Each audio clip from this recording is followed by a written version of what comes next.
ఈ ఇంట్లో ఎవరూ లేరండి, అందరూ పొరుగురు వెళ్ళారు. రావటానికి 15 రోజులు అవుద్దండి.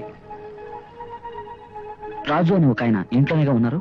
నేను కొత్త అండి, అయ్యగారు వచ్చిన తర్వాత అడిగి తెలుసుకోండి. ఏంటి బాబా ఇది? మిమ్మల్ని ఎవరు పెద్ద వీరుళ్ళగా ముందుకు వెళ్ళమన్నారు?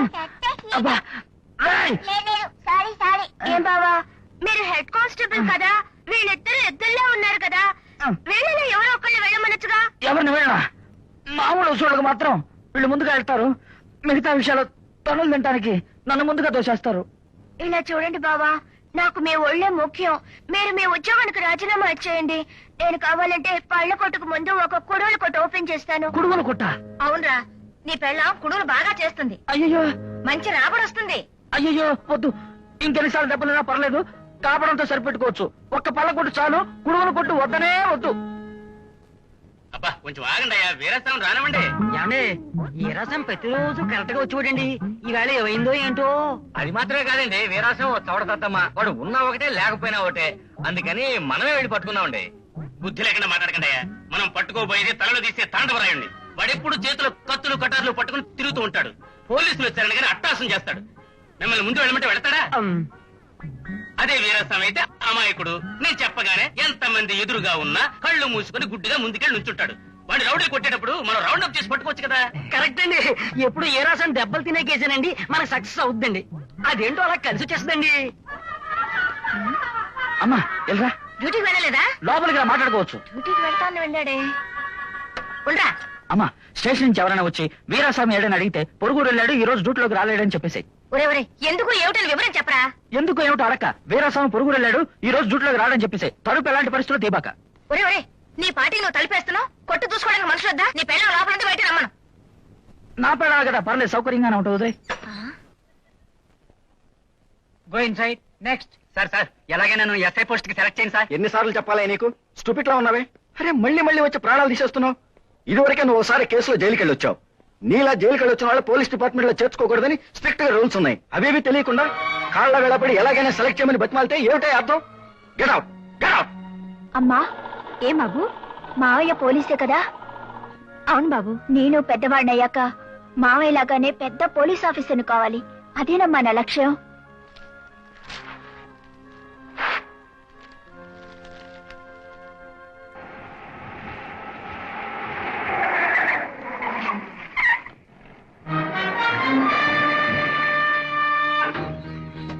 ఎక్కువ జీప్ లో ఎందుకు? నాకేదో చెప్తున్నావే? ఏ రాసావే, మోడర్న్ డ్రెస్ లో మా సెట్ స్టైల్ గా ఉన్నావే. మారు వేషంలో ఉంటే మేము నేను పోల్చుకోలేవనా? ఇలా చూడండి, నేనే తప్పు. ఎక్కించండి.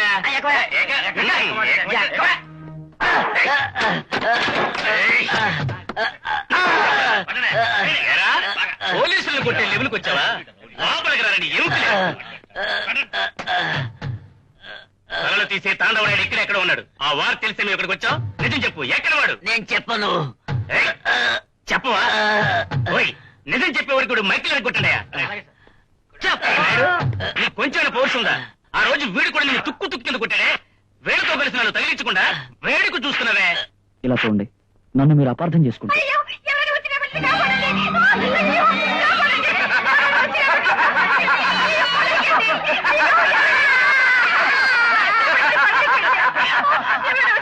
ఎవరన్నా పైకొచ్చారో బిడ్డ చస్తుంది.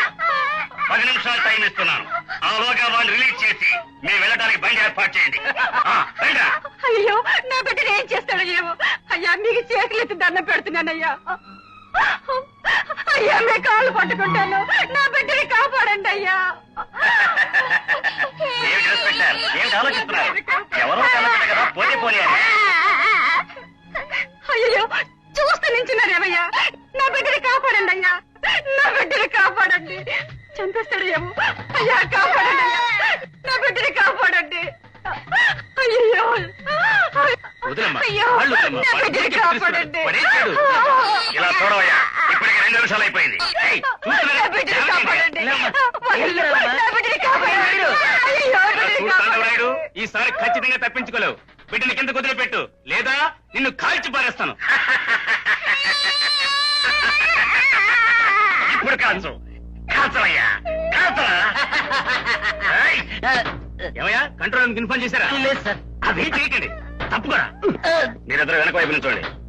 నువ్వు తలుపు దగ్గర నిల్చో. రానా ఏడకుండా ఉంటావు లేదా నిన్ను కూర్చోలా